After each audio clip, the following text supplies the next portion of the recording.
നമസ്കാരം. ഒരു ക്ലീഷേ പ്രയോഗം ഉപയോഗിച്ച് പറയുകയാണെങ്കിൽ സഞ്ജു വി സാംസൺ ഇന്നലെ ഒരു ഫിനിക്സ് പക്ഷിയെ പോലെ തന്നെയാണ് ഇന്ത്യക്ക് വേണ്ടി വലിയ തോതിലുള്ള ഒരു ഉയർത്തെഴുന്നേൽപ്പ് നടത്തിയത്. പല ഘട്ടങ്ങളിലും മാറ്റി നിർത്തപ്പെട്ട, അവഗണിക്കപ്പെട്ട അല്ലെങ്കിൽ അപമാനിക്കപ്പെട്ട ഒരു കളിക്കാരൻ്റെ മധുരമായ തിരിച്ചുവരവ് തന്നെയാണ് ഇന്നലെ അഹമ്മദാബാദിലെ നരേന്ദ്രമോദി സ്റ്റേഡിയത്തിൽ ഇന്ത്യ കണ്ടത്. ശരിക്കും ഒരു കാലത്ത് സച്ചിൻ ടെണ്ടുൽക്കർ കളത്തിലിറങ്ങുമ്പോൾ ഉണ്ടാകുന്ന അതേ അവസ്ഥ. ഒരു കാലത്ത് സച്ചിൻ ടെണ്ടുൽക്കർ കളിക്കാൻ കളത്തിലിറങ്ങുമ്പോൾ എല്ലാ ഇന്ത്യക്കാർക്കും ആകാംക്ഷയാണ്. ആ സച്ചിന് വേണ്ടി അന്ന് ഇന്ത്യക്കാർ എത്തരത്തിലാണോ പ്രാർത്ഥിച്ചിരുന്നത് അതേ രീതി തന്നെയാണ് ഇപ്പോൾ സഞ്ജുവിന് വേണ്ടിയും രാജ്യത്തെ ജനങ്ങൾ എല്ലാം ഒന്നടങ്കം പ്രാർത്ഥിക്കുന്നത്. താൻ ആരാണ് എന്ന് സഞ്ജു വീണ്ടും വീണ്ടും തെളിയിക്കുകയാണ്. പ്രഗത്ഭനായ ഒരാളെ, കഴിവുള്ള ഒരു വ്യക്തിയെ എത്രമാത്രം മാറ്റി നിർത്തിയാലും അയാൾ ഒരു ദിവസം തിരിച്ചു വരുന്ന അയാളെ ശക്തി പ്രകടിപ്പിക്കും എന്നുള്ളതിൻ്റെ ഏറ്റവും വലിയ ഉദാഹരണമായി മാറുകയാണ് സഞ്ജു വി സാംസൺ. ഇന്ന് രാജ്യം ഏറ്റവും ആദരിക്കുന്ന ക്രിക്കറ്റ് കളിക്കാരനായി ഒരുപക്ഷെ ഒരു കാലത്ത് കപിൽ ദേവിനെയും ഗവാസ്കറിനെയും സച്ചിനെയൊക്കെ പോലെ തന്നെ ഉള്ള ഒരു വലിയ മഹാപ്രതിഭയെ തന്നെയാണ് കേരളം ഇപ്പോൾ രാജ്യത്തിനായി സമർപ്പിച്ചിരിക്കുന്നത് എന്ന് തന്നെ പറയേണ്ടി വരും. സഞ്ജുവിൻ്റെ കളിക്ക് വലിയൊരു പ്രത്യേകതയുണ്ട്. സഞ്ജു എല്ലായ്പ്പോഴും കളിക്കുന്നത് രാജ്യത്തിന് വേണ്ടിയാണ്, ടീമിന് വേണ്ടിയാണ്. അല്ലാതെ ഒരിക്കലും തൻ്റെ വ്യക്തിഗതമായ നേട്ടങ്ങൾക്ക് വേണ്ടി ഒരിക്കലും സഞ്ജു കളിക്കാറില്ല. പരമാവധി സെഞ്ചുറി അടിക്കുക, മാൻ ഓഫ് ദ മാച്ച് ആവുക എന്നുള്ളതൊന്നും തന്നെ സഞ്ജുവിൻ്റെ പരിധിയിൽപ്പെടുന്ന കാര്യമല്ല. ടീമിന് വേണ്ടി കളിക്കുക, ടീമിനെ വിജയിപ്പിക്കുക, അതുതന്നെയാണ് അദ്ദേഹത്തിൻ്റെ പ്രധാനപ്പെട്ട ലക്ഷ്യങ്ങളിലൊന്ന്. എത്രയോ ഘട്ടങ്ങളിൽ അദ്ദേഹം ഒഴിവാക്കപ്പെട്ടു, അവഗണിക്കപ്പെട്ടു.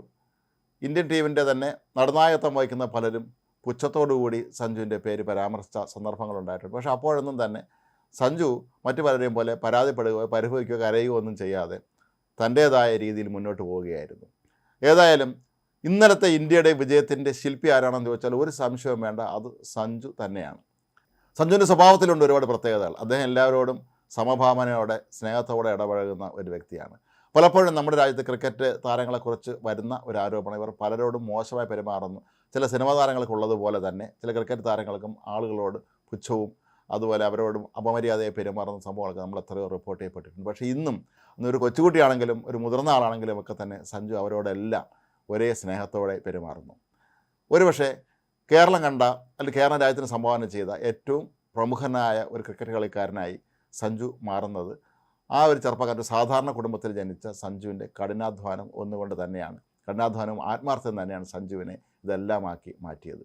കേരളത്തിൽ നിന്ന് ക്രിക്കറ്റിൻ്റെ ദേശീയ തലത്തിലേക്ക് ഉയർന്ന ടിനി യോഹന്നാനും ഒരുപക്ഷെ ശ്രീശാന്തിനുമൊക്കെ തന്നെ ഒരു പിൻഗാമിയായി താൻ ഒട്ടും മോശക്കാരനല്ല എന്ന് തെളിയിക്കാൻ അദ്ദേഹത്തിന് കഴിഞ്ഞു എന്നുള്ളത് തന്നെയാണ് ഇതിൻ്റെ മറ്റൊരു പ്രധാനപ്പെട്ട കാര്യം. ഒരു വ്യക്തി വലിയ ക്രിക്കറ്റ് താരമായി മാറുമ്പോൾ പലപ്പോഴും നമ്മുടെ രാജ്യത്തൊക്കെ സംഭവിക്കുന്ന പോലെ അവരെ ചുറ്റിപ്പറ്റി ഒരുപാട് അപവാദങ്ങളും അതുപോലെ ഗ്ലാമറുമായി ബന്ധപ്പെട്ട ഒരുപാട് കഥകളുമൊക്കെ പ്രചരിപ്പിക്കുന്ന ഒരു രീതിയുണ്ട്. പക്ഷേ സഞ്ജു ആകട്ടെ അതിനൊന്നും വിധേയനാകാതെ അല്ലെങ്കിൽ അതിൽ നിന്നെല്ലാം ഒഴിഞ്ഞു മാറി എന്നും തൻ്റേതായ മാർഗ്ഗത്തിൽ രാജ്യത്തിന് വേണ്ടി കളിക്കുക എന്നുള്ള ലക്ഷ്യത്തിൽ മുന്നോട്ട് പോയ വ്യക്തിയാണ്.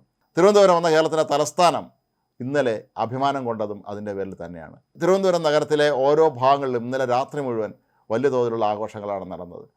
ഞങ്ങൾ സ്വന്തം നാടിൻ്റെ മകൻ ഇത്ര വലിയൊരു വിജയം നേടി ഇന്ത്യൻ ടീമിനെ തന്നെ വിജയത്തിലേക്ക് എത്തിച്ചു എന്നുള്ളത് ഓരോ തിരുവനന്തപുരത്തുകാരെ സംബന്ധിച്ചും അഭിമാനത്തിൻ്റെ നിമിഷമായിരുന്നു. തിരുവനന്തപുരത്ത് നിന്ന് ആദ്യമായിട്ടാണ് ഒരാൾ ക്രിക്കറ്റിൽ ഇത്രയും ഉന്നതമായ ഒരു നിലയിലേക്ക് എത്തുന്നത് എന്നുള്ളതും സഞ്ജുവിനെ സംബന്ധിച്ചിടത്തോളം ഏറെ അഭിമാനകരമായ ഒരു കാര്യമാണ്.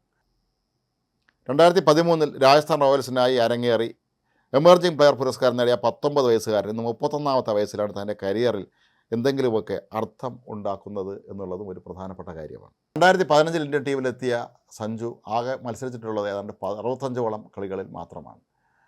പല സ്ഥലങ്ങളിലും അദ്ദേഹം നേരത്തെ പറഞ്ഞ പോലെ അവഗണിക്കപ്പെട്ടിരുന്നു, മാറ്റി നിർത്തപ്പെട്ടിരുന്നു.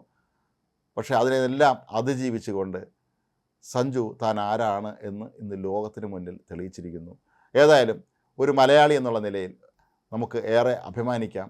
വിനയാന്വിതനായ രാജ്യത്തിനോടുള്ള അല്ലെങ്കിൽ തൻ്റെ ടീമിനോടുള്ള അസാമാന്യമായ കൂറുകൊണ്ട് ഏറെ ശ്രദ്ധ പിടിച്ചു പറ്റിയ സഞ്ജുവിന് വേണ്ടി ഇപ്പോൾ ലോകത്തെ തന്നെ പ്രമുഖരായ ക്രിക്കറ്റ് കളിക്കാരെല്ലാവരും തന്നെ ആശംസകൾ അറിയിക്കുകയാണ്. കാരണം ആ ഒറ്റയാൾ പട്ടാളം തന്നെയാണ് ഇന്നലെ അഹമ്മദാബാദിൽ ഇന്ത്യയുടെ അഭിമാനം ഉയർത്തിപ്പിടിക്കാൻ സഹായിച്ചത്.